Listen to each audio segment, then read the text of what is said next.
1 Samuel 12,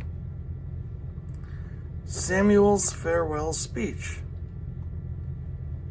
Samuel said to all Israel, I have listened to everything you said to me and have set a king over you. Now you have a king as your leader. As for me, I am old and gray, and my sons are here with you. I have been your leader from my youth until this day. Here I stand. Testify against me in the presence of the Lord and his anointed. Whose ox have I taken? Whose donkey have I taken? Whom have I cheated? Whom have I oppressed? From whose hand have I accepted a bribe to make me shut my eyes? If I have done any of these things, I will make it right. You have not cheated or oppressed us, they replied. You have not taken anything from anyone's hand. Samuel said to them, The Lord is witness against you, and also his anointed is witness this day, that you have not found anything in my hand.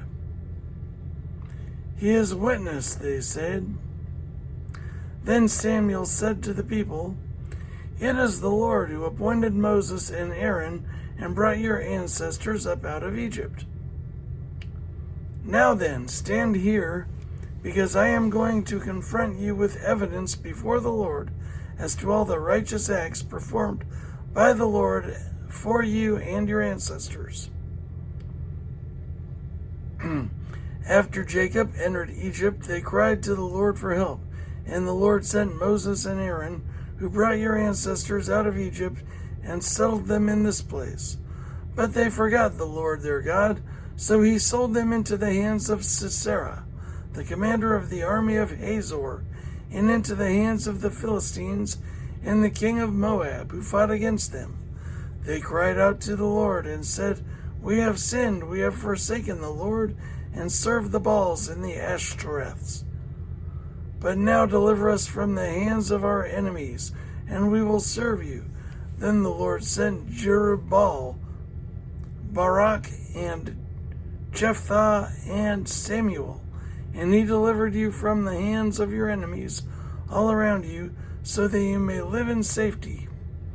But when you saw that Nahash, king of the Ammonites, was moving against you, you said to me, No, we want a king to rule over us, even though the Lord your God was your king. Now here is the king you have chosen, the one you asked for. See, the Lord has set a king over you.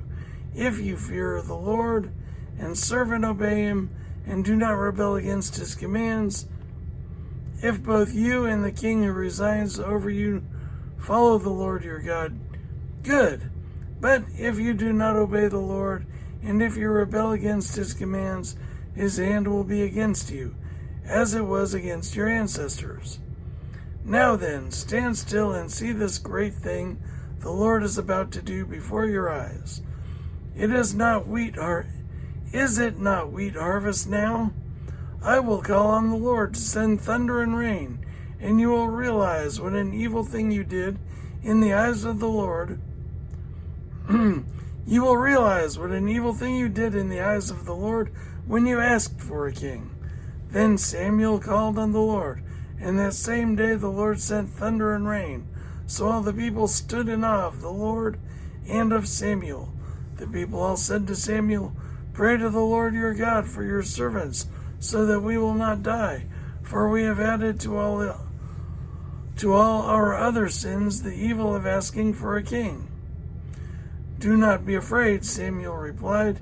You have done all this evil, yet do not turn away from the Lord, but serve the Lord with all your heart. Do not turn away after useless idols. They can do you no good, nor can they rescue you, because they are useless. For the sake of his great name, the Lord will not reject his people, because the Lord was pleased to make you his own. As for me, far be it from me that I should sin against the Lord by failing to pray for you, and I will teach you the way that is good and right. But be sure to fear the Lord and serve him faithfully with all your heart. Consider what great things he has done for you. Yet if you perish in doing evil, both you and your king will perish. Consider what great things he has done for you.